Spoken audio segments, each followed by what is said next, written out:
Last night, I think I saw my first two patients with the COVID-19 coronavirus.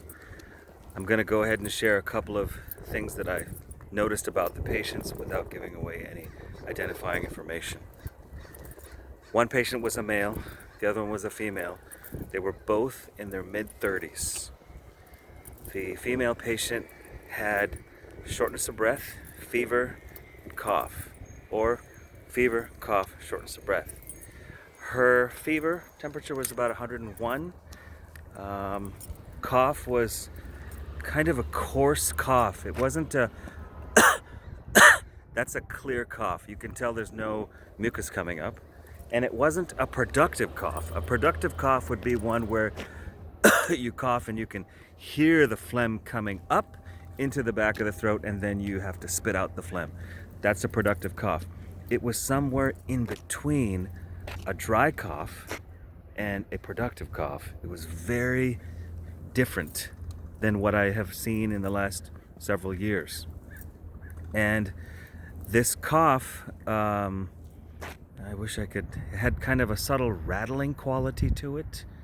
I think that she was able to breathe normally. Her thoracic expansion was normal, meaning she was able to expand and contract her chest cavity the normal way, but it just sounded like somebody was rattling something inside her entire chest. This is very different. Another thing is, usually every patient that I see between the age of 30 and 40, even the smokers, will have an oxygen saturation that's usually 98, 99, 100%. Both of these patients had oxygen saturations around 94 to 96%. A little bit lower than normal, but not so low that I need to consider intubating the patient and putting them on a ventilator, which we don't have very many of. So I was faced with the dilemma. And I think this is a dilemma that probably many physicians here in America are going to be faced with in their communities. And that is, the patient did not meet the criteria for ordering the COVID-19 test from within the facility. We have certain rules we have to follow from the public health department. The patient had not traveled internationally. Neither patient knew any friends that had traveled internationally. And neither patient had known contact with anyone who had this virus.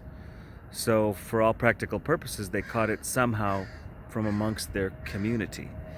And that's the thing that's scaring all of us, is that is exactly what's happening right now, is that people in our community are getting the virus without having any contact, known contact with somebody who traveled from far away.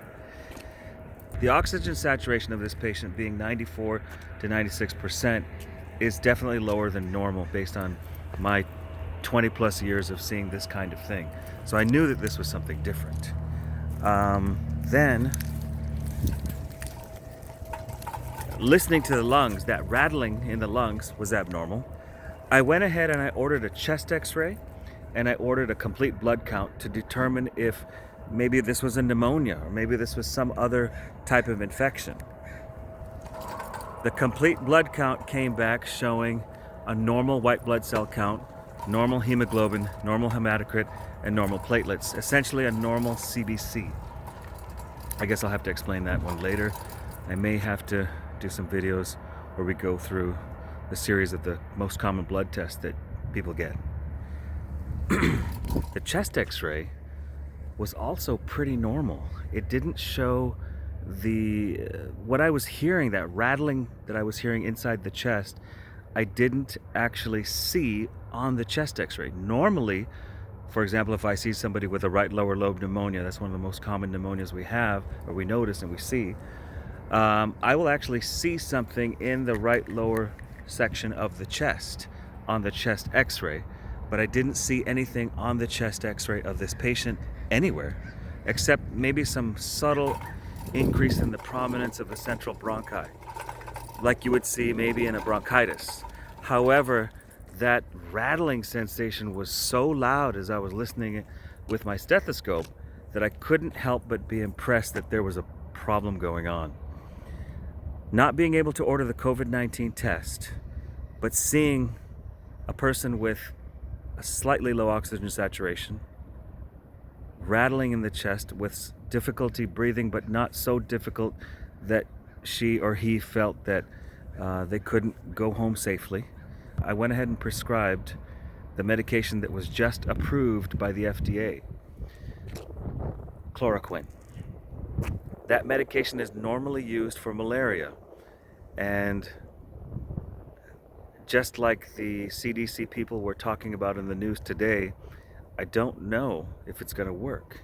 But those two patients, as I was examining them, I told them, this is a new medication to be used for this purpose.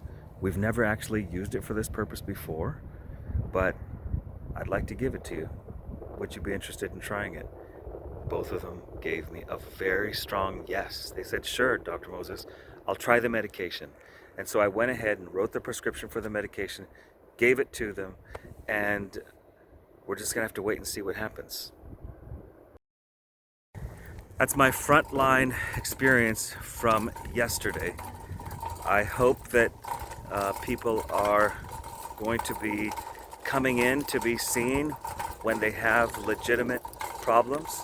If your symptoms are mild, just like the government is saying, please stay home. But if you start to have trouble breathing, please come in. We'll be happy to assess you and determine your severity, how bad you are, or how maybe not so bad you are.